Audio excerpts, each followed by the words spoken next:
আজ পর্যন্ত আপনারা জানেন কিনা আমি জানি, অবশ্য আপনারাও জানেন, পদ্মা কি পদ্মার ইলিশ কোনোদিন খেয়েছে?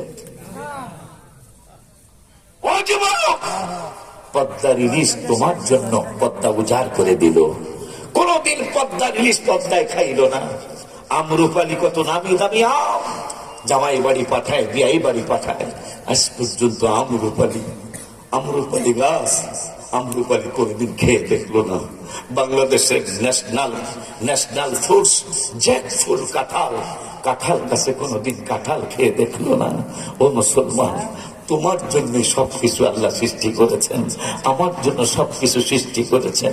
দাউদ আলাইহিস সালাম বাথরুমে গিয়ে বলতেছেন, আল্লাহ তুমি না বলেছো কিতাবে আমাদের জন্য সবকিছু সৃষ্টি করেছো, তাহলে আমি জানতে চাই, মনে মনে, মুখে বলে নাই, তাহলে পায়খানার যে কিটটা তৈরি করেছো এইটা আমাদের কি উপকারে আসবে? ওই দিনই তার অথবা তার উম্মতের ফোড়া হলো। ফোড়া হওয়ার পরে তার ফোড়া ভালো করার জন্য চাঁদপুরের ডাক্তার, এই মতলবের ডাক্তার সহ সারা বিশ্বের অনেক জায়গার